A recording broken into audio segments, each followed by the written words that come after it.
Was geht ab, Fighters? Willkommen zu einer neuen Runde. Heute wieder mal zu einer Special Guest Runde. Letzte Woche hatten wir ja einen Special Guest. Diese Woche haben wir wieder einen Special Guest. Er sitzt heute rechts von mir, doch fangen wir erstmal mit der linken Seite an. Zu meiner Linken haben wir nach wie vor unseren Islam, unseren UFC-Fighter und nach wie vor First Round Finisher und Punisher, The Real Ripper. Yeah. Herzlich willkommen, Islam. Dankeschön, nicht so laut klatschen, Dulatov. Leute, nicht so laut.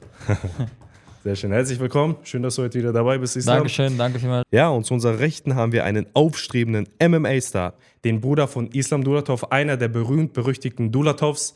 Er steht mit einer Bilanz von 1:0. Er kämpft jetzt im Februar. Er hatte seinen Debütkampf im Oktober 23 und wird jetzt im Februar die Bühne rocken und sich seinen nächsten Sieg holen. Seinen letzten Sieg hat er in der ersten Runde gemacht. Ähnlich wie sein Bruder, der alle seine Runden beendet hat in der ersten Runde. Und er wird die Legacy fortführen und auch den nächsten Kampf in der ersten Runde machen. Darf ich begrüßen? Herzlich willkommen, Tamerlan, the most wanted Dulatov. Vielen lieben Dank, Bro. Danke dir. Schön, dass du da bist. Weiß zu schätzen, diese Ansprache. Es ist mir eine Ehre, hier sein zu dürfen. Vielen lieben Dank, auch wenn es mein Bruder ist. Danke für die Einladung und für die ehrenhafte Ansage. Weiß ich zu schätzen. Ich fühle mich wohl, ist cool hier. Ich freue mich auf den Podcast. Ja, sehr schön. Wir freuen uns auch alle auf jeden Fall. Schön, dass du da bist. Danke dir. Schön, dass du die Einladung angenommen hast.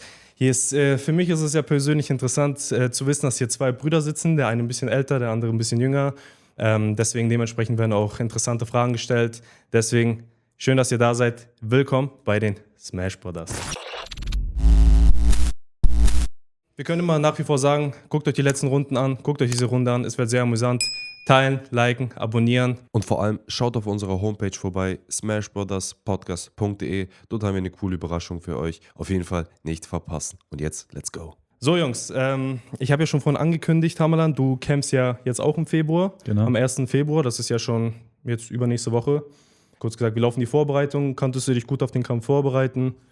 Und kannst ja mal ein bisschen so drumherum erzählen, wie es aktuell bei dir läuft. Die Vorbereitungen laufen super, also die sind auch super verlaufen. Jetzt sind wir eigentlich am Ende angekommen.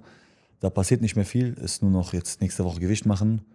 Und 12 bis 14 Wochen hartes, intensives Training werden sich am 1. Februar zeigen und so Gott will auch durchsetzen. Und dann wird man das Ergebnis vom harten Training auf jeden Fall spüren. Du kämpfst jetzt gegen, wie spricht man, Igit Igsabi? Igsabi, ja. Genau, hast du schon länger, also weißt du was über deinen Gegner aktuell? Nein. Also ich kann dir eine Sache sagen. Ich weiß nicht, wer schuld ist. Ich will auch keinem die Schuld geben. Auf jeden Fall wurde für mich sehr, sehr spät angefangen, Gegner zu suchen. Dementsprechend hat der Matchmaker aus Deutschland in jede Gruppe in Deutschland weit reingeschrieben, ey, wer will kämpfen. Am besten mit einer 1-0, 2-0 maximal, halt, dass es auf Augenhöhe abläuft, das Matchup. Wie man sich das denken kann, kein Mensch will riskieren, wenn die wissen, ich bin gerade topfit, jetzt einfach so dumm einen Kampf anzunehmen, kurzfristig und gegen mich zu kämpfen, kann ich keinem verübeln. Und dementsprechend wurde da einfach gesucht bis zum geht nicht mehr. Dann war noch Hoffnung aus Schweiz, dass jemand kämpfen wollte das überlegen, hat abgesagt. Aus Köln jemand wollte sich das überlegen, hat abgesagt. Und dann wurde auf letzte Drücker er gefunden. Ich weiß nicht viel über ihn, besser gesagt, ich weiß gar nichts über ihn. Nur, dass wir im Catchweight kämpfen werden, das heißt auf 80 Kilo statt 77 Kilo, was abgemacht war. Und ja, das war's eigentlich. Der wurde kurzfristig gefunden und ja, Mann. Wie war das für dich, dass sich das so weit nach hinten gezogen hat? Du kannst dich theoretisch ja gar nicht auf deinen Gegner wirklich vorbereiten. Bei Islam haben wir schon mal drüber gesprochen, wie man so einen Kampf analysiert. Manche mit Videos, die Jungs gehen eigentlich mittlerweile nur noch rein, weil die sagen, ey, so den nehme ich auseinander, ist egal, wer kommt. Wie ist das für dich? Du hast jetzt deinen zweiten Profikampf. Für dich ist das ja eher neuer, sage ich mal so. Du bist da ein bisschen neu wieder drin.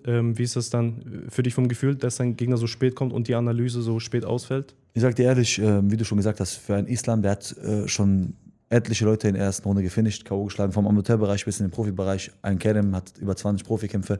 Die wissen, was die können. Die wissen ganz genau, wie alles, die kennen das. Die haben Ringe, die haben viel Zeit im Käfig verbracht. Die wissen, wie das ist. Die wissen, wie es ist, vor 20.000 Leuten zu kämpfen, so riesen Bühnen mitzunehmen, wirklich riesen Plattformen zu haben, wenn man kämpft. Ich weiß es noch nicht so. Dementsprechend, wie jeder das auch macht, baut man sich auf. Ne? Man kämpft nicht einen zweiten Kampf gegen einen 8-0er. Ne? So.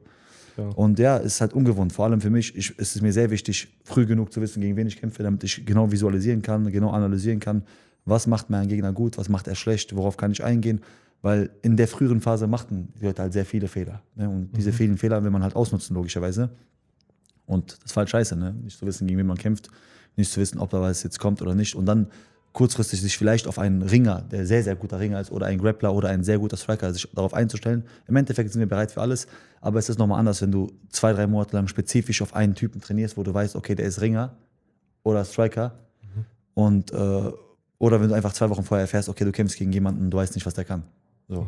Es ist halt schwierig, aber was soll man machen, ne? Muss man durch. Das ist für dich eine große Challenge, jetzt auch sozusagen ins kalte Wasser zu springen, nicht zu wissen, was eigentlich auf dich zukommt, dass es so spät gefunden wurde. Ich habe ja auch geguckt, da stand sehr lange, also TBA, so to be announced. Ja, genau. Ja, man wusste einfach nicht, wer der Gegner ist. So, aber ich denke mal, du kriegst ja jemanden, den du aber auch, mit dem du Spaß haben wirst. Ja, hoffen wir mal. ja. Hoffen wir mal. Wie ist das, vielleicht könnt ihr beide die Frage beantworten, Islam. Habt ihr, Islam, du bist ja der große Bruder, du bist schon in der UFC, du hast schon viele Kämpfe hinter dir, er ist dein jüngerer Bruder, er sieht, gehe ich mal stark von aus, so, ne, sieht dich auch irgendwo als Vorbild, ne, hat auch so wahrscheinlich dieselben Ziele, was wahrscheinlich auch, natürlich will jeder Kämpfer will in die UFC, ne, also das ist ja so Traumvorstellung. Habt ihr da, abgesehen von den Tipps, die du vielleicht gleich nochmal nennen kannst, die ihr so unter Brüdern teilt, habt ihr ähnliche so Trainingseinheiten oder trainiert ihr dann doch schon sehr separat voneinander und komplett verschieden? Oder gibst du ihm deine Tipps mit, Islam? Du musst dir so vorstellen, jetzt gerade aktuell in der Phase, wo ich war die ganze Zeit, in meiner Trainingsvorbereitung, habe ich im Krafttraining was anderes gemacht, als die Jungs gemacht haben. Deswegen war das Krafttraining ein bisschen anders bei mir als bei den Jungs. Ich habe halt öfter Krafttraining mit dem Training gehabt, als die Jungs bei sich hatten. An sich, das Kampfsporttraining ist halt immer gleich, weil wir trainieren im selben Gym. Und dementsprechend natürlich, ne, wir haben halt viel zusammen trainiert und auch viel zusammen gehustelt. Deswegen, da war jetzt nicht, also im Kampfsportbereich war jetzt kein großer Unterschied, aber halt, ne, im Krafttraining war halt schon ein Unterschied, ja. Trainiert ihr auch immer zur selben Zeit? Zur selben Uhrzeit, mit denselben Leuten, mit denselben Coaches. Was würdest du sagen, was sind so die wertvollsten Tipps, die du Tamerlan mitgibst und mitgeben kannst? Kühlen Kopf bewahren, von Anfang an da sein. Ich meine, das sind Sachen, die ich ihm sowieso vor dem Kampf eigentlich immer sage. Aber das sind halt so die entscheidenden Sachen. Ich meine, viel mitgeben kannst du einen auch nicht mehr. Du kannst jetzt nicht in der letzten Minute vom Kampf kommen und den da verquatschen mit neue Techniken oder sonst was. Es ist kein Special Move oder, ne? Ein Kampf ist ein Kampf. Er hat 2 Arme, 2 Beine, der Gegner hat 2 Arme, 2 Beine, sind beide aus Fleisch und Blut. So, da gehst du halt rein. So, und am Anfang, wie er schon gesagt hat, bei Leuten, die man halt, ne, von denen man nichts weiß, da kannst du jetzt auch nicht irgendwie viel, viel Einschätzen. Einschätzen, viel Input darauf geben, so was er machen wird. Geh rein und guck, wie sich der Kampf quasi entwickelt. So. Aber geh rein und sei wach und aufmerksam, weißt du. Und natürlich, ne, was ich halt immer sage, ist harte Schläge. Weißt du, und die haben wir auf jeden Fall drauf. So. Ich meine, alles andere, er ist topfit. Ich habe meinen eigenen Bruder, Allahu Barik, noch nie so fit gesehen. Wie ich ihn jetzt schön. gesehen habe, so, er ist so fit wie lange nicht. Ich meine, er ist so fit, er könnte an meiner Stelle in der UFC kämpfen. So fit ist er gerade, so, weißt du, was ich meine? Eines Tages. Jetzt so, also ich meine jetzt, wenn wir jetzt die Gegner tauschen könnten, mit seiner Fitness könnte er auch gegen meinen Gegner kämpfen. Weißt du, so fit ist er halt so. Das ist halt nur Erfahrungsunterschied, das will ich dir halt sagen. So. Weißt du, der andere hat halt die UFC-Kämpfe und hat mehr Erfahrung gehabt und das war's. So, der einzige Unterschied zwischen ihm und Kämpfern in der UFC ist halt die Erfahrung. Ich meine, wir haben auch in Deutschland auch ein paar gute Jungs, die auch gute Kämpfer sind. Weißt du, bei den Jungs fehlt es einfach auch nur ein bisschen Erfahrung, weißt du, Mindset vielleicht, weil viele haben halt vielleicht, ich denke, das größte Problem, was halt Leute hier haben, abgesehen von den skilltechnischen Sachen, ist halt auch viel Mindset in Deutschland. Deswegen, aber wie gesagt, das liegt bei uns halt in der Familie, Gott sei Dank, da bin ich sehr froh drüber. Ich mache mir da gar keinen Kopf so. Ich bin da inshallah 100% zuversichtlich, dass mein Bruder das Ding holen wird. Das denke ich nämlich auch. Du sagst ja, es liegt in der Familie. Bei euch sind ja, wie viele kämpfen von euch gefühlt? Alle kämpfen auch alle talentiert, ne? Nicht nur talentiert, es ist ja auch viel Disziplin bei euch. Weil viele verwechseln ja Talent. Ich muss auch sagen, wir sind halt auch talentiert. Also man muss sagen, es ist halt viel Talent bei so, aber es ist umso mehr harte Arbeit als Talent. Ja. Weißt du, wenn du dann halt beides hast, ist halt ein Vorteil so, aber man sagt halt mal wieder, Hard Work beats Talent. Ja. Weißt du, und das Ding ist, wenn du halt, der Satz, der entscheidend ist dann Hard Work beats Talent if Talent doesn't work. Verstehst du, was ich meine? Aber wenn Talent auch hart arbeitet, dann ist Talent unschlagbar. Ja. Weißt du, was ich meine? So, und deswegen, wir haben halt Gott sei Dank beides. Wir sind halt talentiert. Dazu noch arbeiten wir hart. Und dementsprechend kann auch nichts im Wege stehen. Ja, ja, sehr schön. Das ist, du hast ja vorhin erwähnt, das mit dem kühlen Kopf. Meinst du, Tamerlan, ist das wie ist das bei dir mit dem kühlen Kopf? Das ist jetzt einer deiner ersten Kämpfe. Meinst du kannst einen kühlen Kopf bewahren? Oder wie bist du da generell, was kühlen Kopf angeht? Hitzköpfigkeit? Ich sag mal so, niemand von uns, also bis jetzt habe ich keinen von uns in der Familie gesehen, der einen stabileren Kopf hat als Islam. Bei den Kämpfen muss ich ehrlicherweise sagen, das ist eine Sache, die respektiere ich sehr. Das habe ich zum Beispiel vor kurzem noch irgendwo erwähnt, ich weiß nicht mal mehr wo. Als der Kampf gegen den Griechen sein sollte, gegen Palaiologos, damals im Oktober. Guck mal, die Leute, die verstehen das nicht. Die Leute, die das gar keine Ahnung haben, sehen nur den Kampf und denken sich, ja, der hat jetzt diesen Griechen weggehauen, der hat den gut weggehauen und das war's. Ich frage mich bis heute, wie der das gemacht hat. Ne? Das ist wirklich kein Spaß. Ich meine, ich sitze manchmal zu Hause und denke nach, was macht der, dass er so stabil im Kopf ist? Weil ich habe nicht einen einzigen positiven Kommentar, nicht einen einzigen positiven Beitrag zu Islam gesehen von Außenstehenden, nur von unseren Freunden Support, ist ja klar. Aber so normal, nur Hate, nur Kommentare, ach, diesmal geht der K.O., das schafft er diesmal nicht, das schafft er diesmal nicht. Also da gab es keinen einzigen positiven Kommentar. Du konntest nichts sehen von außenstehenden Leuten, dass sie irgendwie sagen, was Positives über Islam vor dem Kampf. Der hat den Typen besiegt und einfach, es ist wirklich über Nacht einfach, du hast diese Bulette umgedreht und komplett alle waren anders. Jeder ist anders, nur noch positive Kommentare, nur noch das. Also wirklich, bei dem Kampf muss ich sagen, ich war so nervös, ich dachte, ich werde ohnmächtig. Und ich habe nicht gekämpft, ne? So, ich war so nervös, ich dachte, ich werde ohnmächtig. Und das ist wie man schon sagt, das ist diese Erfahrung, verstehst du? Ich sage das und ich würde sowas niemals behaupten. Ich sage das, ich könnte jetzt, und das würde ich über mich selber nicht sagen, weißt du, wenn Islam das sagt, ist eine Sache, aber ich sage das ernst. Wenn ich die Erfahrung hätte, dass ich 10, 15 Profikämpfe hätte, dann würde ich überall mit jedem auf der ganzen Welt kämpfen können. Auf der ganzen Welt. Weil ich weiß, was ich kann. Ich weiß genau, was ich kann. Ich grapple, wrestle und mache Sparring mit Top-Leuten, die auf der ganzen Welt trainiert haben und gemacht haben. Und nichts hat mich jemals... Klar, man wird mal vermöbelt. Ne? Du wirst vermöbelt von dem einen oder anderen und das ist halt ist okay. Man kann nicht immer nur vermöbeln. Man wird auch mal vermöbelt. Ne? Dementsprechend sage ich dir da so, wie es ist. Wenn die Erfahrung ist A und O in der Geschichte. Also wenn du talentiert bist, hart trainierst, ist die Erfahrung A und O. Ich habe mit jedem was gemacht und ich habe noch nie was gesehen, wo ich gesagt habe, ey, das hat mich so schockiert, dass ich mir denke, auf diesem Level werde ich niemals sein. Ne? Manchmal kriegt man mehr Prügel, manchmal weniger. Aber was ich damit sagen will, ist, zu deiner Frage zurück, werde ich es kontrollieren können, meine Nervosität? Ich weiß es nicht. Ich sage dir so, wie es ist. Für mich ist eine Sache klar. Ich habe schon viel, viel früher, als der Kampf jetzt ist, ne, angefangen, mir im Kopf zu setzen, ich weiß genau, ich werde unnormal nervös sein. Das ist nicht vermeintlich und ich will mir auch nicht, und damit komme ich auch besser klar, das ist meine Methode, damit klarzukommen. Ich weiß, ich werde unnormal nervös sein, okay?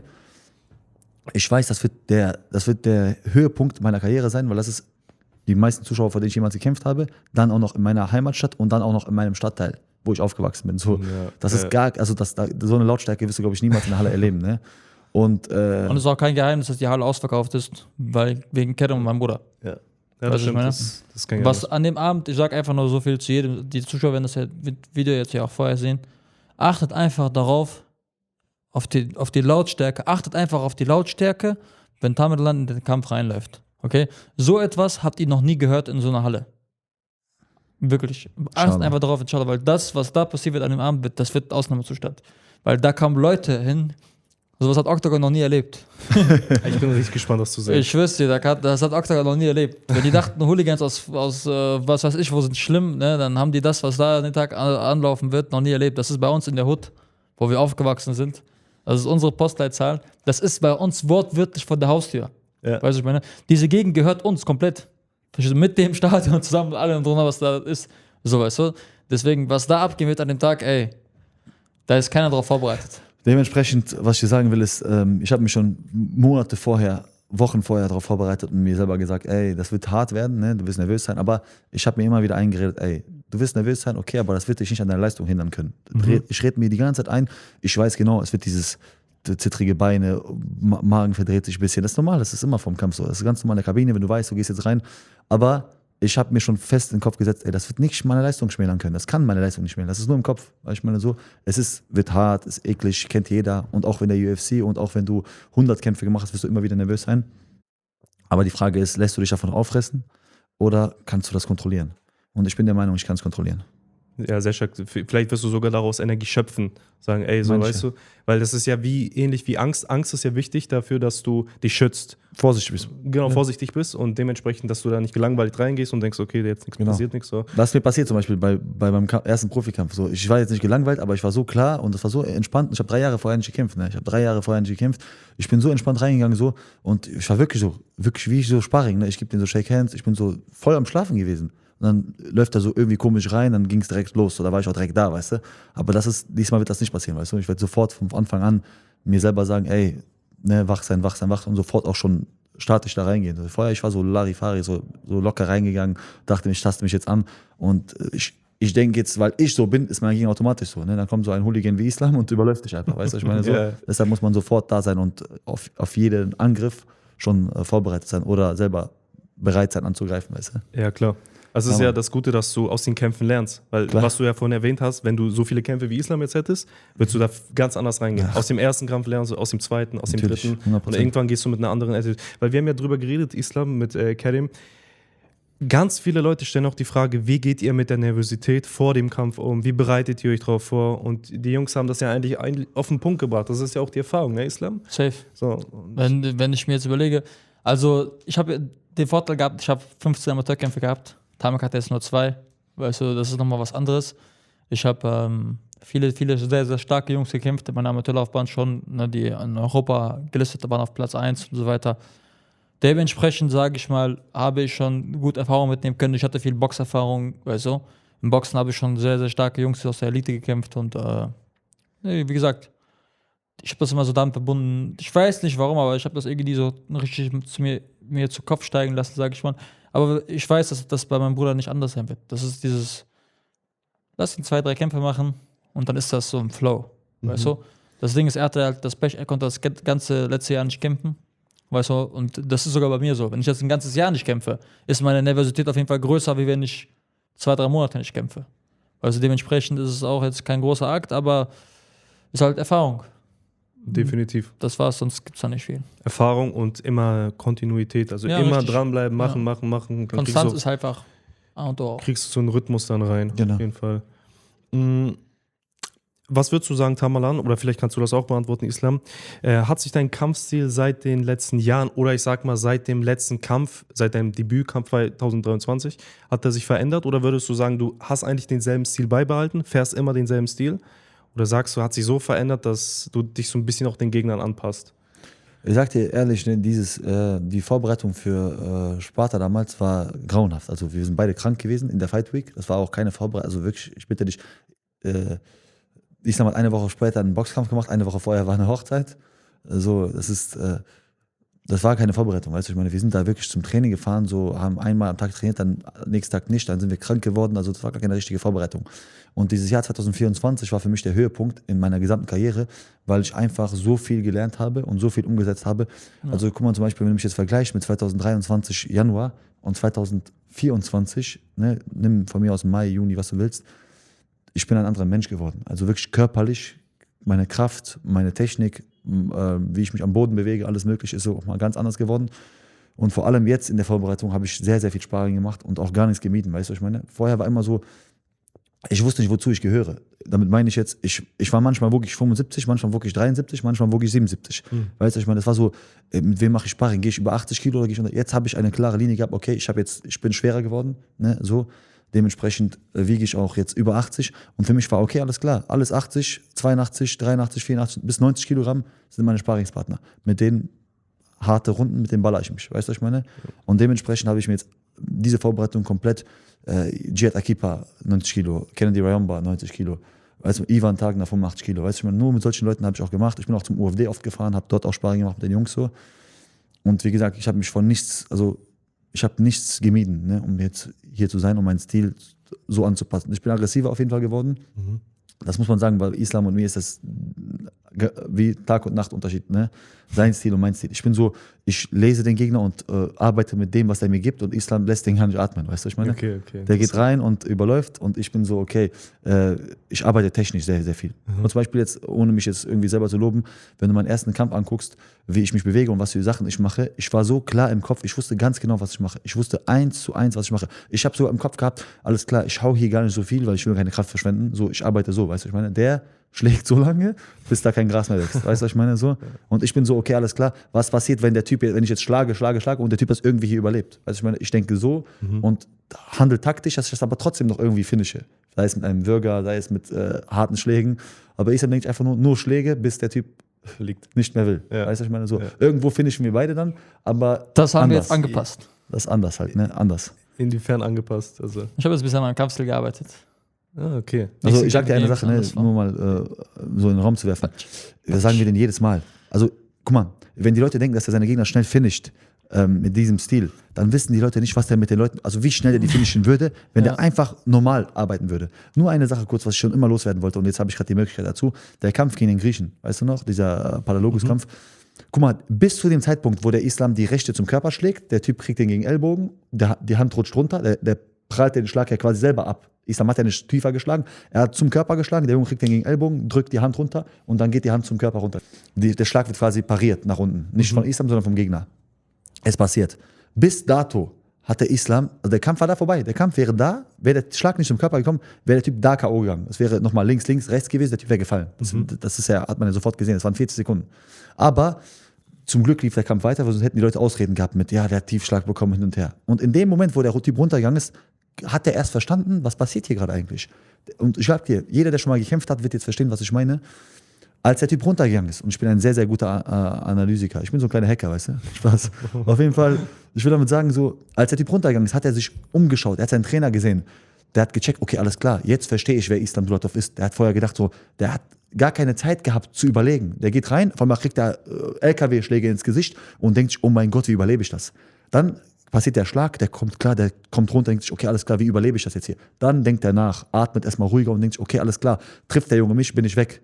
So, und dann kommt er erst auf die Situation klar. Und dementsprechend ging der Kampf auch erst so lange. Weißt du, was ich meine?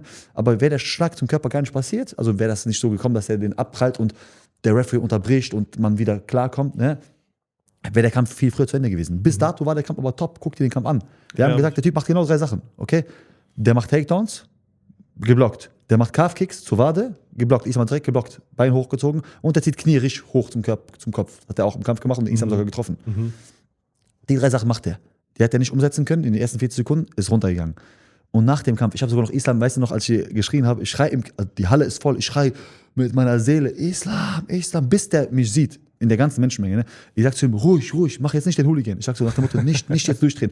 Und der denkt sich im Kopf natürlich, ey, der Typ ist doch schon platt.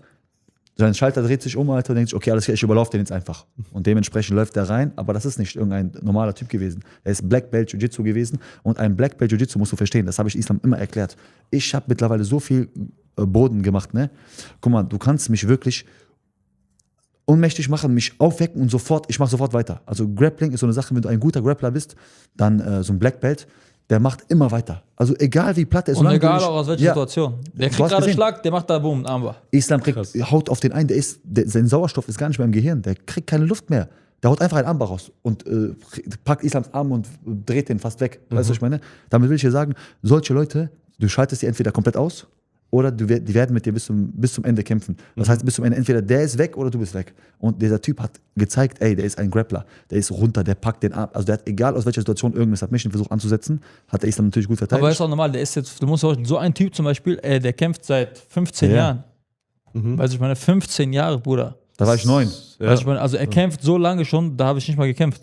So, weißt du, was ich meine? Ordentlich lange, ja. Deswegen, du musst dir vorstellen, er war Brown Belt, hat mir Nasrat gesagt, oder Ibo hat mir das, glaube ich, auch gesagt. Ibo meinte zu mir, ich war 2017, 2018 war mein Freund Ibo Aslan, war der in Schweden, in Stockholm trainieren. Da hat er den gesehen, da hatte der Braungurt schon. Oder 2017 habe ich meinen ersten Kampf, 2016 habe ich meinen ersten Amateurkampf gemacht. So, weißt du, da war der Typ schon Brown Belt. Das war schon ein etablierter Sportler durch und durch. Weißt du, so. Aber worauf ich eigentlich hinaus wollte, ist einfach nur, das ist zum Beispiel so eine Sache, wenn er sich kontrolliert bewegen würde, ich ziehe das immer so lang, verzeih mir dafür. Alles gut, dafür sind wir. Aber wenn er kontrolliert kämpft, also wenn er so kämpft, wie er seine Amateurkämpfer gemacht hat, ne, dieses saubere, der kämpft so, also ich habe noch nie einen schöneren Stil gesehen und ich mache das nicht, weil es mein Bruder ist. Guck dir das einfach an, so schön gerade, Jab, Bap, Takedown, Defense, Knie, Kicks, der kickt ja nie in seinen Kämpfen. Weißt du, wie schön wie gut, wie hart und wie gut der kicken kann? Und wenn er kontrolliert kämpfen würde, wenn die Leute denken, dass die Kämpfe schnell vorbei sind, in diesem Hooligan-Stil, die Kämpfe wären noch viel schneller und leichter vorbei, wenn er so kämpfen würde. Zum Beispiel diesen Contender-Series-Kampf, er rennt rein, die Leute denken, der trifft. Der hat zwar getroffen, 20 Mal, aber Kopf, Arme, Hände, unten, Körper, Ellbogen. Nicht einer ging ans Kinn. Der erste Schlag, der irgendwie einen K.O.-Punkt getroffen war, die Schläfe oder Kiefer, Ellbogen. Und da war es auch zu Ende. Weißt du, was ich meine? Der hat unglaublich harte Hände.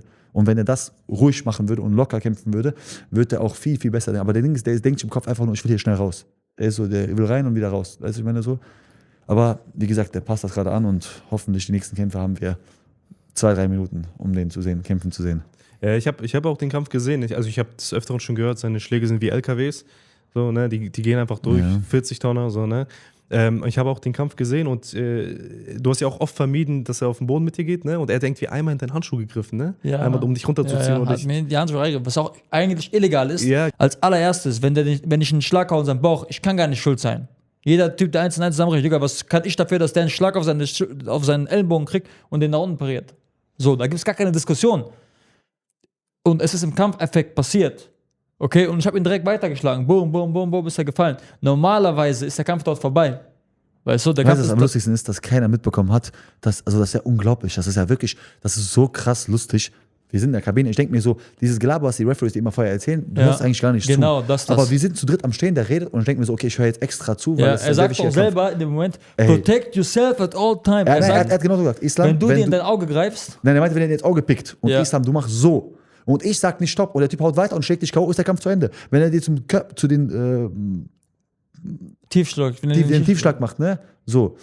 In deine Genitalien schlägt und du dann dich festhältst und ich nicht Stopp sage und der schlägt dich K.O., bist du dann schuld. Ist das vorbei. Ja. Und genau das ist im Kampf passiert. Überleg mal. Das ist genau und das dann musst du passiert. dir mal vorstellen, statt dass es vorbei ist, was macht er?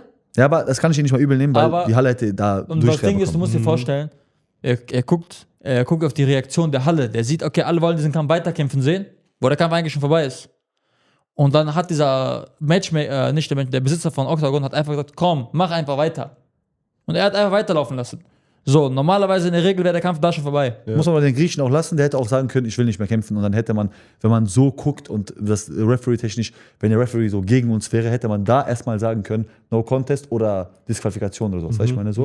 Aber Nein, hätte man nicht. Weißt du warum? Weil der Schlag war nicht absichtlich als natürlich, allererstes. aber No Contest hätte man sagen können. Weil Nein, da man ist hätte einfach sagen können, bis zu dem Kampf und dann wertet man den Kampf aus. Ja, aber du weißt ja, wie die das gemacht hätten. Es gibt immer zwei Sachen. Man macht bis zum, weil wenn es ein unabsichtlicher Schlag war, ist es immer, man wertet den Kampf bis dahin aus. Digga, da habe ich ihn schon 2 Knockdowns verpasst. Ja. Oder einen Knockdown verpasst. Okay, der zweite Knockdown kam danach.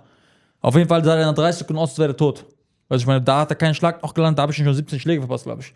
So, deswegen war ja klar, wie der Kampf dann quasi gewertet werden müsste sofort. Dass ich klar gewonnen habe.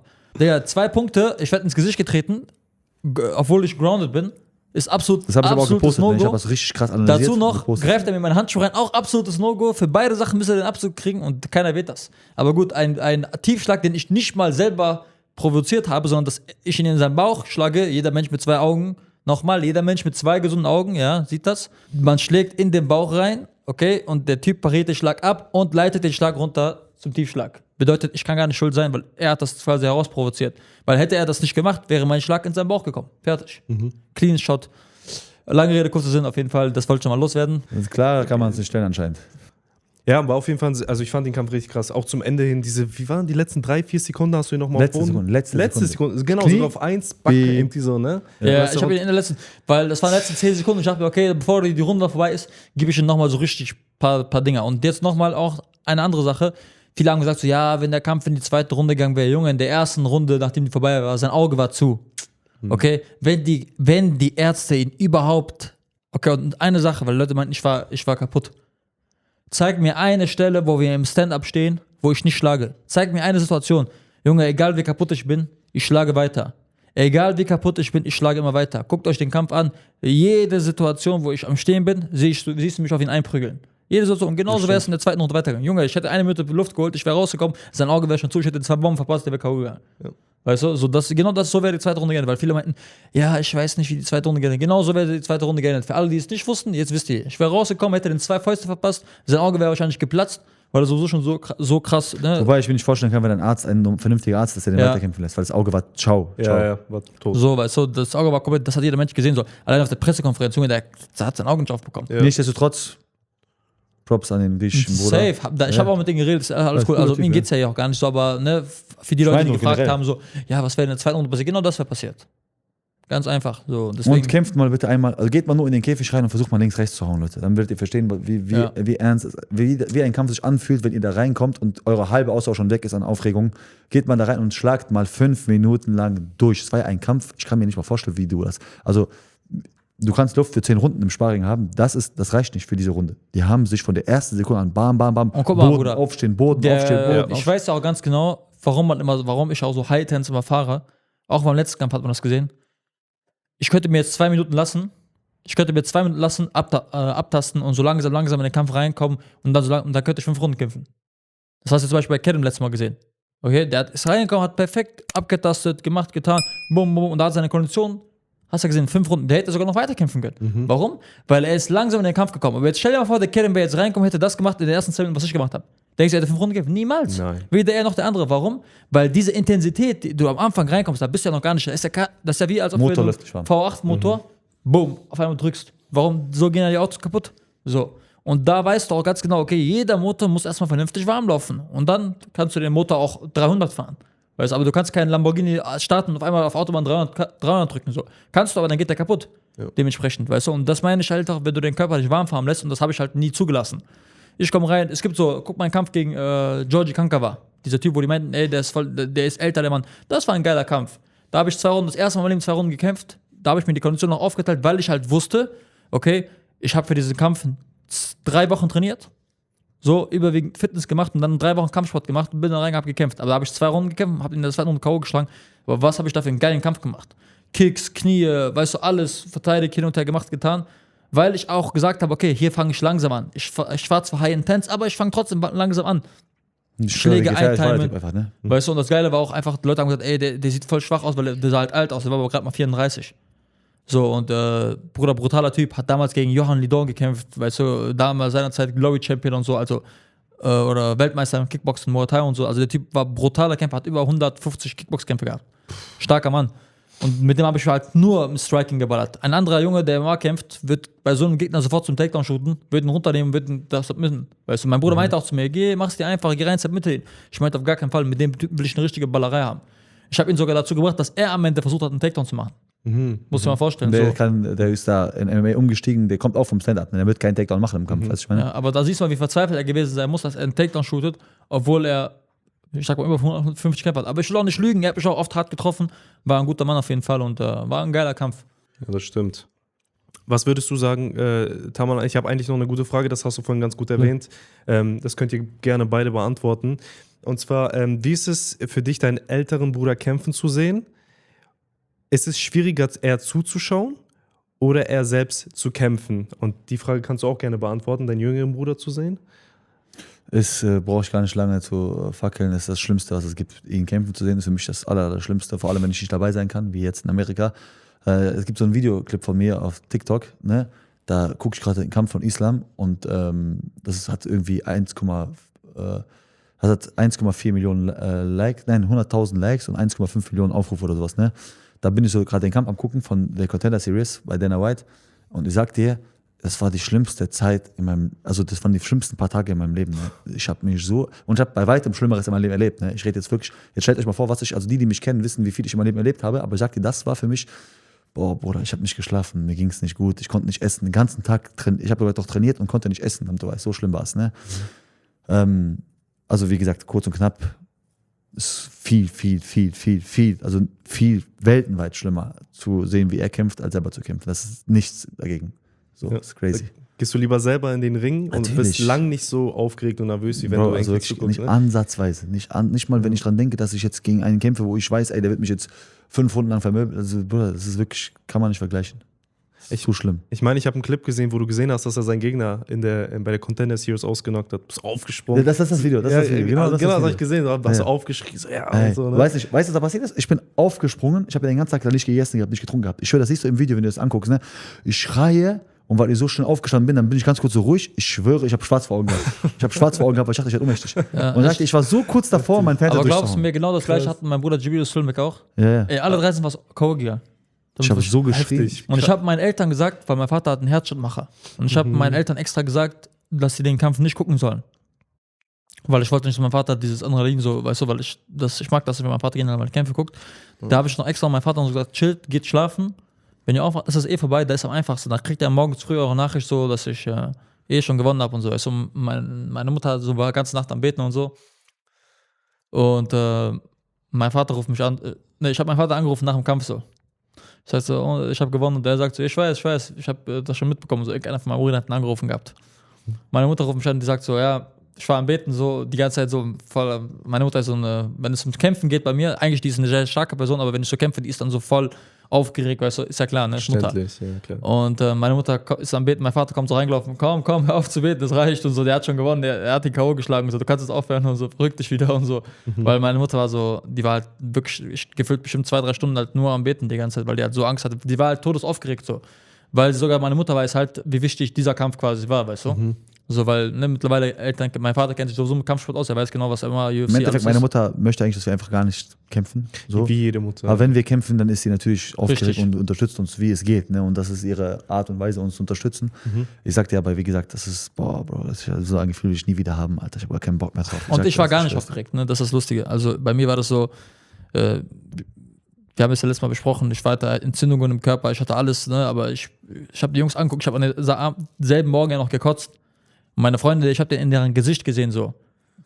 Genau wie das Video, was ich dir beschrieben habe von Muhammad Ali, wo die mich angeguckt haben wie so Hühner, als sie gesehen haben, wie ich gekotzt habe. Da habe ich gemerkt, wie Angst sie alle innerlich hatten, so dachten sich schon so. Mein bester Freund kam schon so zu mir in die Toilette, der sagt so, Bruder, alles gut, ne? So, nach dem Motto, so, du kannst heute kämpfen, ne? Ich meinte so, Bruder, gib mir nicht auf die Eier, so. Wir brauchen gar nicht drüber zu reden, so, weißt du? Ist klar, dass es mir gut geht. Ich meinte so, ja, ist auch nichts, alles cool, so. Aber ich wusste ganz genau, wahrscheinlich, als ich aus dem Zimmer rausgegangen bin und gekotzt habe, haben die wahrscheinlich im Zimmer gedacht, so, alle, ist der krank wie? Ne? Und dann nach meinem Kampf habe ich gesagt, und Jungs, wie war das, als ich gekotzt habe? Die gucken mich alle gleich, fangen an, so strotzeln. Die so, okay, jetzt können wir die Wahrheit erzählen. Bruder, wir dachten, was geht hier ab? Und so, wir haben zu dem Moment, also das war der Junge, der das Essen für mich gekocht hat. Meine Jungs so, ey, wir haben dem Moment gesagt, bist du bescheuert, du hast ihn vergiftet und so, was ist das? Wieso konntest du nach dem Essen und so? Wir haben uns totgelacht, ey, du weißt gar nicht, meine Jungs, die haben sich kaputt gelacht. Die so, ey, wir haben den Moment die ganze Zeit fertig gemacht, wir meinten wegen dir, wenn der verliert, das ist alles deine Schuld und so, du hast ihn vergiftet und so, wir wissen, du steckst mit dem Gegner unter einer Decke. Boah, war auf jeden Fall witzig, ja. Aber wie gesagt, ich war halt vollkommen da, so. Wie Tamo schon gesagt hat, bei dem Kampf war es auch wirklich so, ich wollte einfach nur schnell rein. Und ich wusste, du hast den Kampf vorher gesehen, mir war sofort klar, dass mein Gegner, ich meine, der erste Kampf, der war mir sofort klar, dass die keinen Vertrag kriegen werden. Also es war sofort zu sehen, der Typ, diese zwei Kämpfer kriegen keinen Vertrag, weil der Kampf war halt langweilig über Runden. Und da habe ich auch direkt gecheckt, ey, no way, dass ich so einen Kampf mache. Weißt du, dafür war die Vorbereitung zu hart, dafür war das Ganze hier, dieses ganze Hin und Her, zweimal nach Amerika, über Monate dort bleiben, auf Sachen verzichten, weißt du, das war mir einfach zu viel. Dann noch diese ganzen Entzündungen im Körper, ich gehe jetzt rein, Alter, entweder ich oder er. So, weißt du, einer geht auf jeden Fall aber schlafen. Das war mir halt klar so und dann mit dem Kopf bin ich auch reingegangen. Dementsprechend so, ich war auch gar nicht aufgeregt, ich wollte einfach nur rein und das hinter mich bringen. Er ist so mega gemacht, wie Tamalan, wie du vorhin gesagt hast. Er hat in den ersten 5 Sekunden geführt, hat man auch in der Statistik gesehen, 20 Schläge gemacht, während der andere 2-3 gemacht hat. Der war halt nur in seiner Deckung, ne? Und du hast ja wirklich, was ich mich frage bei diesem Kampf, ich habe den ja jetzt auch mehrmals angeguckt, du hast ja die ganze Zeit Jab-Cross drauf, ganze Zeit drauf gehämmert. Wo kam diese Ellbogen auf einmal her? Hast du den geplant? Der kam so. Ja, aber ich schlage ja viel Ellenbogen generell auch so im Training und dann haben wir halt geplant, so, also wir haben schon von vornherein gesagt, ich habe zu meinem Bruder Jibril sogar gesagt, dass ich den mit Ellenbogen-Co schlagen werde. Ach, hast du so schon Das habe ich gesagt, aber das habe ich einen Monat schon vorher gesagt. Ah, ja, okay. Weil ich halt beim Sparring angefangen hatte, Ellenbogen zu schlagen und so. Ich meinte, ey, das war jetzt natürlich, ich würde das lügen, wenn ich sagen würde, ich habe das genau geplant und so kam das war es nicht, ne? Aber ich habe gesagt, so, ich werde mit Ellenbogen K.O. schlagen und das halt dann so kam, war halt umso geiler. Aber es war jetzt nicht so, dass ich mir in der Kabine vorher im Kampf dachte, okay, ich hau den mit Ellenbogen K.O. Nur ich habe halt auch Ellenbogen geschlagen beim Warm-Up und so. Und dachte mir halt, okay, wenn es kommt, dann kommt so. Ich habe einmal einen Ellenbogen angesetzt. Ich habe irgendwann jeder weiß, ich habe meinen linken Daumen gebrochen gehabt. Schon natürlich vor dem Kampf. Und ja, dann beim Schlagen habe ich halt gemerkt, okay, ich habe ihn einmal mit einer offenen Hand, glaube ich, getroffen. Oder auch mit der Seite. Und dann habe ich gemerkt, okay, der Finger ist auf jeden Fall fast wieder durch. Da hatte ich schon Schmerzen und die rechte Hand habe ich halt angefangen zu hauen. Und irgendwann, okay, habe ich halt Ellenbogen rein. Hast du irgendwelche signifikanten Schläge mitgenommen aus diesem Kampf? Also der hat ja nicht wirklich was gelandet, ne? Ja, ich muss sagen, er hat mir einmal gut auf die Nase getroffen. Nee, Overhand war nicht mehr so schlimm. Er hat mir auf meine Nase getroffen. Ich dachte, meine Nase ist eigentlich gebrochen. Aber nee, war nichts. Ach, okay. Ja, war auf jeden Fall ein geiler Kampf. Ne? Kann man sich immer... Das ist die beste Stabiler Junge auch, muss man einfach sagen. Dieser Junge, nee, du musst vorstellen, guck mal, ich sag euch auch warum. Brasilianer sind ein Volk, das sind auch wirklich Krieger. Muss man einfach sagen. Brasilianer sind ein sehr, sehr starkes Volk. Da kann man sagen, was man will, Digga, der kommt aus irgendwelchen Favelas, so, weißt du, was ich meine? Ich fahre hier in Düsseldorf rum mit, weißt du, klar, ich komme aus harten Verhältnissen so, aber jetzt gerade aktuell muss man halt Wahrheit sagen, mein Leben ist halt nicht mehr wahrscheinlich so hart, wie es sein ist, ne? Natürlich, dann kommt der, ist hungrig, weißt du, er will ja auch raus, will auch sein Ding machen, so, er hat ein Kind noch zu Hause gehabt, eine Frau, weißt du, die auf ihn wartet, natürlich, da kommst du auch mit anderen Emotionen rein, so, weißt du, dann denkst du, ich mache das für meine Familie, genauso wie ich es auch für meine Familie mache, so. Und nur weil ich jetzt einen anderen Lebensstil lebe als er, heißt es aber nicht, dass ich weniger hungrig bin, um den Titel in der UFC zu kämpfen eines Tages, weißt du, deswegen, ich bin genauso hungrig. Aber du musst halt, ne, auch die Leute, du musst halt das akzeptieren, was die Leute auch sind nun mal harte Jungs, weißt du? Und guck dir mal seinen Kampf vorher an, hat einen Superman geschlagen, wo er eigentlich Underdog war, ist reingekommen, hat den Typen misshandelt, seinen Titel in der ersten Runde gewonnen, weißt du? Und bei LFA, in einer nominierten Organisation, das ist so, eigentlich so mit aktuell also unter der UFC in Amerika, so mit die gehypteste Organisation, von den meisten Kämpfer aus der UFC, jetzt gerade die neu dazukommen, kommen von der LFA. Ja, Mann, auf jeden Fall ein guter Mann, ein starker Mann, wirklich Respekt. Ja, der war schon aus dem Grund auch dort. Also ich kann nur jedem sagen, der den Kampf noch nicht gesehen hat, guckt euch den an. Genauso wie Tamerlans ersten Kampf und vor allem den bevorstehenden Kampf, wo er sich den nächsten Knockout holt. Also ich gehe mir sehr stark davon aus, dass du dir den Sieg holst. Frage direkt dazu. Wie stellst du dir dein Traum-Szenario vom Kampf vor? Was ist dein Traum-Szenario?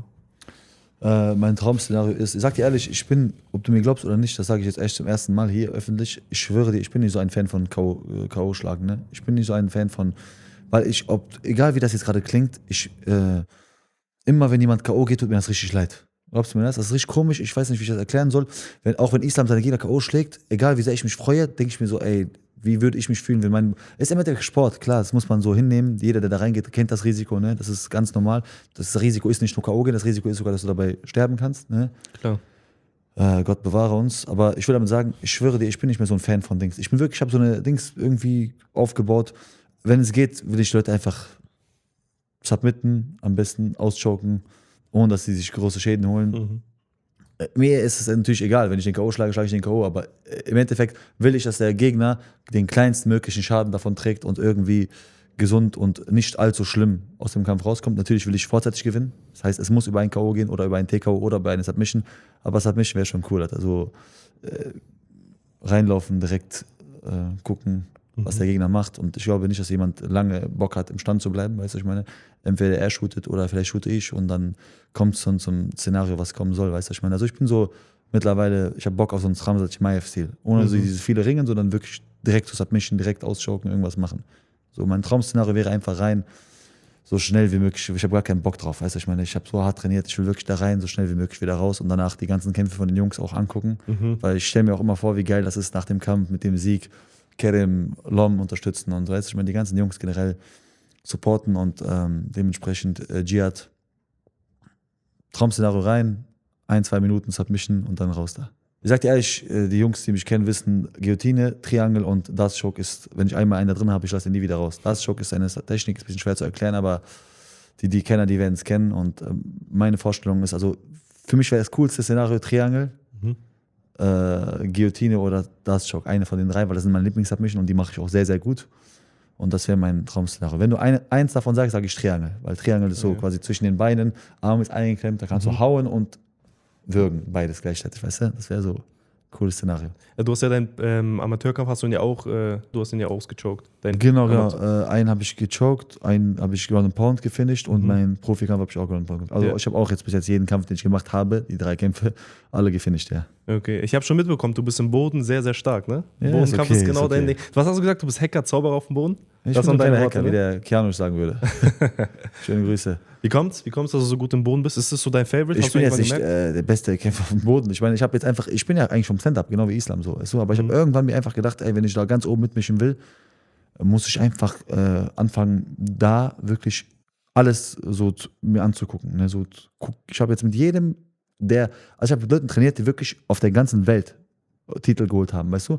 Und auch ich habe mit Leuten manchmal trainiert, die haben bei internationalen Turnieren Weltmeistergürtel geholt und auch die haben mich nicht zum Aufgeben gebracht oder mich irgendwie so dass ich so beeindruckt war. Klar, unglaublich starke Jungs, ne? Aber ich habe dann einfach trainiert, die ganze Zeit gemacht. Da kam eine Zeit, ich habe, glaube ich, in der Woche 15 Mal Grappling trainiert. Also Grappling ist das Gute, einfach nur, du hast da Schmerzen konstant, ist nicht wie Kickboxen, MMA oder so. Also für mich ist Grappling als MMA-Kämpfer, ich könnte am Tag 4 Mal Grappling trainieren. Ich könnte 4 Mal am Tag Grappling trainieren, 5 Mal am Tag. 8 Uhr morgens, 12 Uhr mittags, 14 Uhr, 16 Uhr und 18 Uhr. Könnte ich wirklich, weil ich einfach, das ist nicht so, tust dir ja nicht so weh. Weißt du, ich meine, so, es nervt manchmal hin und her, aber es ist nicht wie MMA. Und dementsprechend habe ich wirklich am Tag, in der Woche 15 Mal oder trainiert, wirklich 3 Mal die Woche, 3 Mal am Tag manchmal 2 Mal, manchmal nur einmal, aber dann über ein Jahr, ne? Und ich sage immer eine Sache, das ist auch ein Tipp an alle Jüngeren, an alle, die jetzt MMA machen und generell sich diesen Sport aneignen wollen.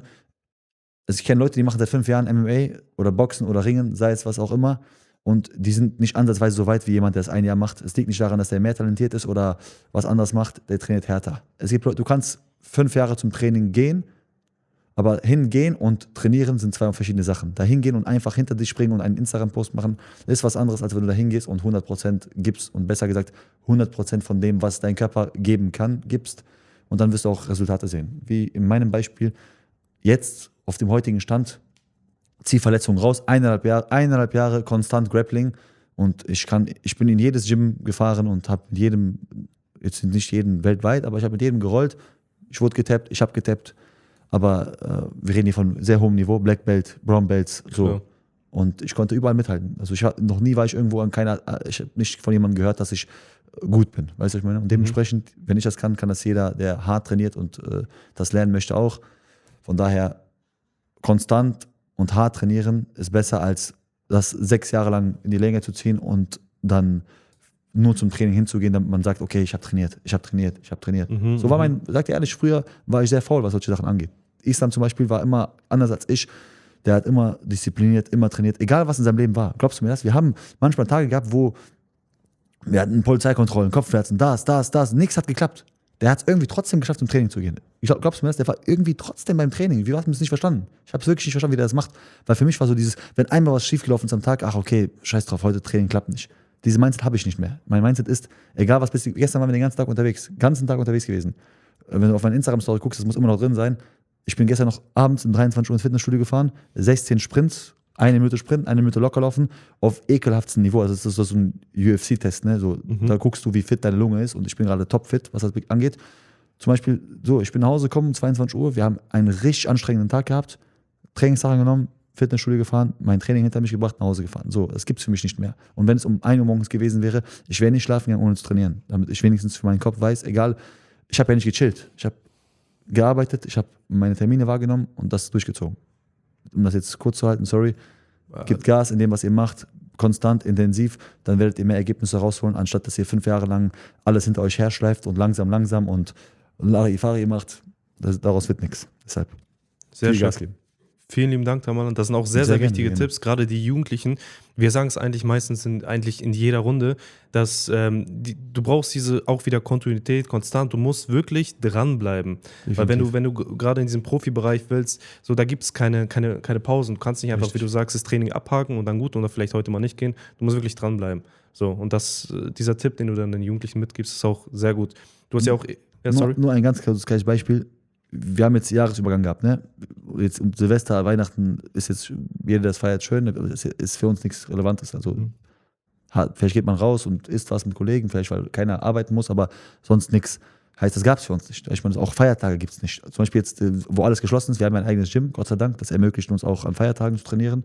Und wenn alles geschlossen ist, gab es nicht. Ganz normal Silvester, alle sind unterwegs, wir sind nach Hause gefahren, ich musste morgens früh aufstehen zum Training, ganz normal. Also, da gibt es keine Feiertage auch, weil ich kämpfe am 1. Februar und ich kann mir nicht erlauben, 4 Tage zu chillen und weil Feiertage sind, nichts zu machen, gibt es nicht. Das gibt es einfach nicht. Genauso wie wenn du gerade weißt, es ist Ramadan, 2-mal am Tag trainieren, ist sehr, sehr hart, sehr, sehr schlimm, aber du weißt, du kämpfst unmittelbar 3 Wochen nach Ramadan, geht nicht. Du musst ganz normal Ramadan durchziehen. Also heißt, für dich ist nicht, wie für alle anderen, einmal vielleicht trainieren, ein bisschen fit halten, hin und her, abends essen, chillen, zum Gebet gehen, noch mit den Jungs rausgehen. Nein, direkt nach Hause, schlafen, morgens früh aufstehen, Sahur essen, schlafen gehen, morgens früh zum Training. Mit trockenem Mund, weißt du, was ich meine? So, damit will ich einfach nur sagen, wie du sagst, als Profi gibt es diese Sachen nicht. Als Profi ist einfach, ich kann nicht sagen, was vergleichbar damit ist, weil dieser Sport ist wirklich einzigartig in dieser Sache. Du hast keine Feiertage, du hast kein Nichts, wenn du weißt, du kämpfst. Du musst einfach ganz normal dein Training machen. Klar, man kann mal chillen, man muss jetzt nicht so tun, als ob man nicht mal atmen darf. Man darf atmen, man kann auch mal Spaß haben, aber man muss immer fokussiert bleiben. So, du kannst nicht mal eben abschwitchen von deiner Linie, weil gehst du einmal zu spät schlafen, stehst am Morgen tot auf, das Training beginnt scheiße, das nächste Training, also am gleichen Tag abends, wird auch scheiße und dann ist schon ein Training nicht gut gelaufen, weißt du, ich meine, du musst deine Linie halten. Kann mal passieren, dass du in 3 Wochen mal einen schlechten Tag hast, hin und her, weil du schlecht geschlafen hast oder spät schlafen gegangen bist, aber halte dich wieder an die Linie, weißt du, was ich meine? Ja, so. Nicht zu sehr abdriften. Richtig, nicht so sehr abdriften. Perfekt, ich hätte nicht besser sagen können. Der Rat gilt natürlich nicht nur an irgendwelche Jugendlichen, an irgendwelche Kinder, es gibt auch Erwachsene. Ich kriege jeden Tag heute 5 Nachrichten, 6 Nachrichten, hey, ich bin 30, ich will anfangen, kann ich irgendwas erreichen? Der wichtigste Tipp, den ich euch geben kann, ist, du kannst mit 30, mit 40 und auch mit 50 mit Sport anfangen. Die Frage ist, was willst du erreichen? Wenn du mit 30 sagst, du willst vielleicht einen Profikampf machen, ist komplett realistisch, komplett machbar. Wenn du mir mit 35 sagst, du willst UFC-Champion werden, sage ich dir, Bro, lass mal. Wenn du mir mit 25 sagst, du willst UFC-Champion werden, sage ich dir, okay, alles klar, du willst mit 25 UFC-Champion werden, du hast noch nie vorher was gemacht, kein Problem, geh in die Trainingshalle und komm da nie wieder raus. Komm da nicht mehr raus. Das heißt, mit 25 hast du nicht die Zeit wie ein 16-, 17-Jähriger, dass du trainierst, dein Ding machst. Mit 25, wenn du noch nie was gemacht hast, gehst du in den Gym rein und kommst da nicht mehr raus. Du darfst da nicht mehr rausgehen, wenn du irgendwas erreichen willst, realistisch, wenn du nicht nur einfach mich voll labern willst. So, aber hast du einen Background? Hast du jetzt gerungen, gemacht, getan, hin und her? Wie viele UFC-Beispiele gibt es? Alexander Volkanovski, DC, Pereira, alle haben einen Background gehabt irgendwo. Ne? Selbst ein Volkanovski hat Rugby gemacht. Rugby ist aggressiv, Rugby ist mit Schmerzen verbunden, mit dem das verbunden. Heißt, es ist nicht komplett nichts mit Sport zu tun. Der Typ hat eine Lunge, der Typ hat Herz, der Typ weiß, man muss hart sein für den Sport und MMA ist nicht anders. Damit will ich sagen, an jeden, der sich irgendwas vorstellt, in MMA, Boxen, Kickboxen oder in jeglichen Sportarten was vorstellt, wie gesagt, wenn du mit Ende 30 versuchen willst, Olympiasieger zu werden, geht nicht. Geht einfach nicht. So, genauso wie mit 35 du kein Champion mehr bist, wenn du noch nie vorher was gemacht hast.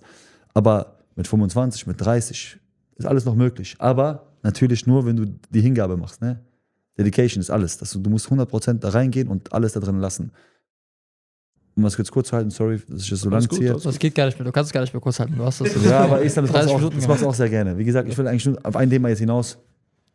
Es kommt nur darauf an, was ihr erreichen wollt. Es kommt nur darauf an, stell dir vorher die Frage, was möchte ich erreichen, bevor du mir die Frage stellst, kann ich mit dem und dem Alter das und das machen? Was willst du erreichen? Du kannst auch Eishockey anfangen mit 60 zu spielen. Sagt dir doch keiner was. Stimmt. Aber was willst du erreichen? Die stellen die Frage immer falsch. Kann ich mit dem und dem Alter damit anfangen? Kannst du. Du kannst sogar anfangen, eine Lehre als das und das zu machen mit 50. Aber die Frage ist, hast du die Voraussetzungen oder hast du ein Ziel vor Augen? Was ist dein Ziel? Einen Kampf zu machen, kannst du.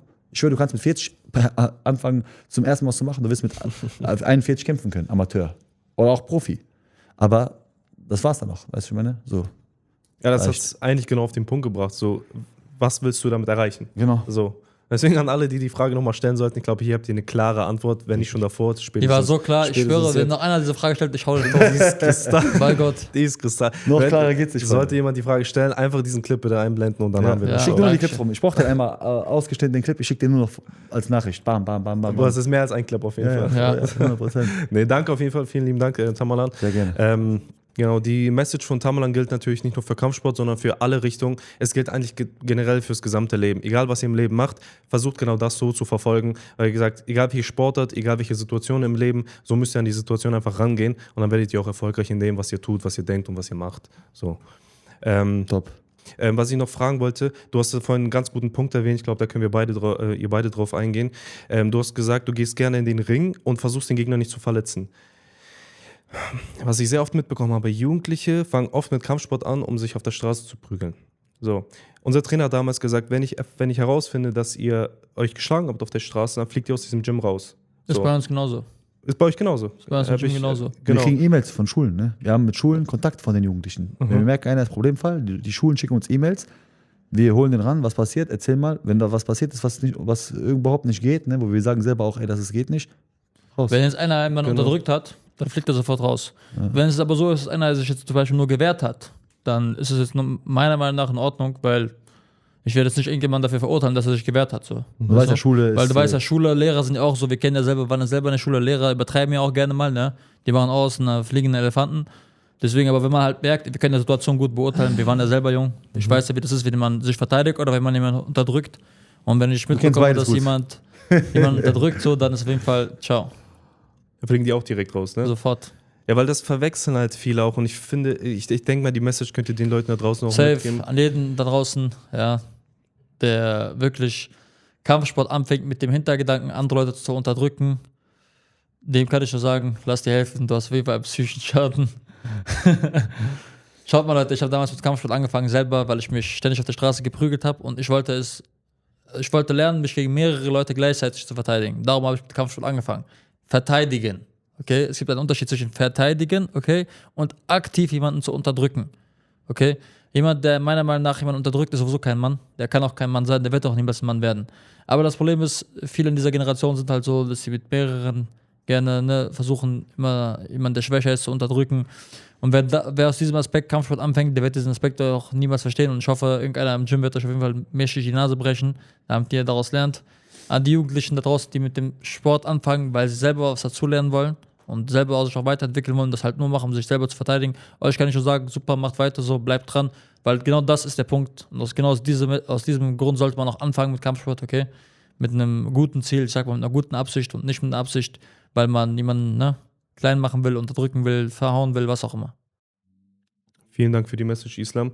Ist ein bisschen hart und grob gewesen, aber muss man einfach so sagen, ich würd gerne weil was dazu sagen. ich habe wirklich viele Videos jetzt schon gesehen, wo so kleine Rotzlöffel, sag ich mal, ne, da schlagen die mit 10 Mann auf einen kleinen Jungen, Oh, der erwähne das gar nicht. Alter. in so Toiletten, Schultoiletten ein und so, schlagen den, nehmen den auf und sowas. Weil wenn ich so etwas sehe, ne, weil ich bin ein Mensch, ich meine das ernst, ich hasse das, wenn ich sehe, wie jemand anderen unterdrückt. Weil guck mal, jemand, der mit 10 auf die Idee kommt, jemanden auf so eine dreckige Art und Weise zu filmen und zu unterdrücken, ey Junge, da, weißt du, Was wird mit 14 aus den Jungen werden? verstehst du, wenn er mit Ja, 10 schon wirklich. so anfängt, dann ist er mit 14, dann fängt er an Leute zu stechen, um die uns zu unterdrücken. Wenn er nicht weißt schon du? im Knast ist, Ja. ja. Weißt du, so, deswegen, Ganz wichtig, ich will nur eine Sache loswerden. Das ist ein wichtiger Punkt. Der macht immer alles so. Das ist schon richtig und grob, was er sagt, aber das ist im Endeffekt Fakt. Ich bin der gleichen Meinung, nur ich will es anders ausdrücken. Ich bin mir 100% sicher, dass jemand, der ein Unterdrücker ist und Menschen oft schlägt und macht und tut, von sich selber nicht sagen würde, dass er ein schlechter Mensch ist. Oder glaubst du, wenn du den fragst, bist du ein schlechter Mensch, der geht nach Hause und denkt darüber nach. Also irgendwas stimmt ja bei den Leuten wirklich nicht. Die denken ja wirklich vielleicht nicht mal nach über das, was die machen. Es sei denn, denen wurden keine Konsequenzen aufgezeigt. Ich kann ein gutes Beispiel dafür geben. Zu meiner Schulzeit habe ich immer meine Freunde um mich herum gehabt und ein paar so Mitläufer. Ne? So, die waren immer da so. Und ich sage dir eine Sache, das habe ich in der Schulzeit schon sehr früh gelernt. Zum Beispiel, ich habe denen immer so ab und zu so Nackenklatscher gegeben. Das war lustig, kennst du doch so. Ja. So. Und diese Jungs, ne, das ist für mich so, als wäre ich deren Bestrafung gewesen.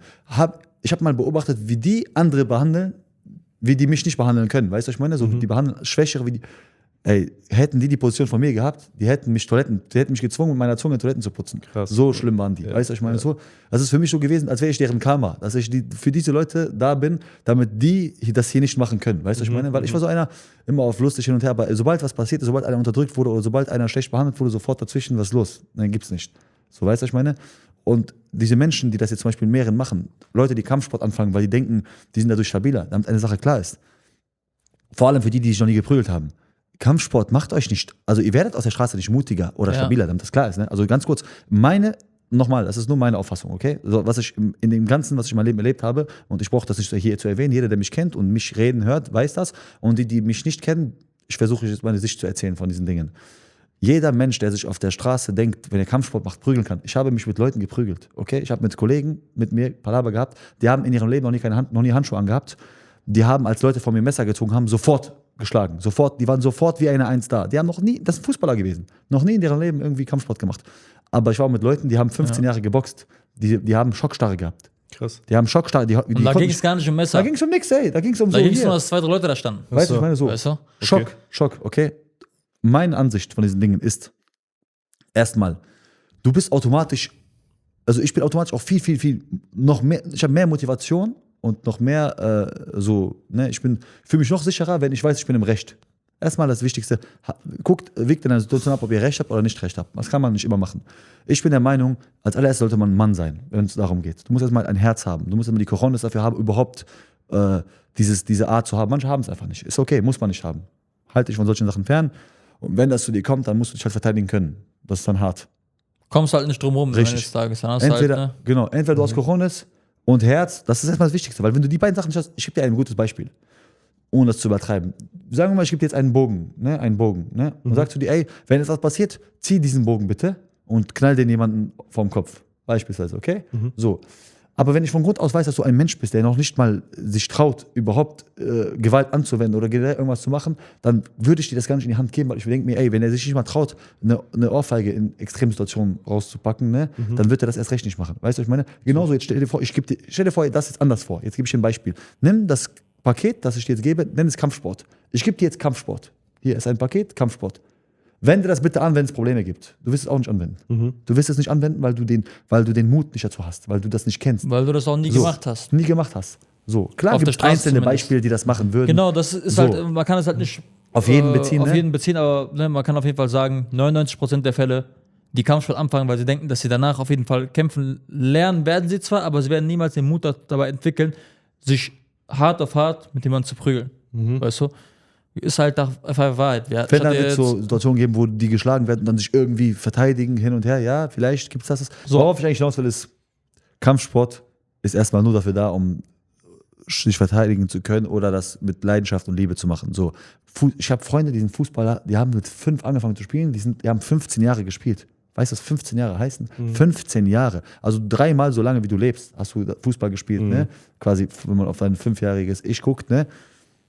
Und dann arbeiten die einfach nicht Schiaba. Die hören einfach von heute auf morgen auf, weil es hat nicht geklappt und arbeiten nicht Schiaba. Jetzt frage ich dich, der ist irgendwo unterwegs mit seiner Frau. Und was macht der? Einmal um die Welt, wenn Palaver aufbricht? Ich meine, weil ich sag ja, das hat jetzt gar keinen Mehrwert gehabt. Du bist vielleicht sportlich, okay, du hast Fußball gespielt, das hat dir auch Spaß gemacht. Heißt ja nicht, dass du kein Fußball spielen darfst. Habt auch Spaß. Ich bin aber der Meinung, man sollte seinen Sohn, seinen Bruder, egal wen, tun. Jeder Mann muss Kampfsport machen.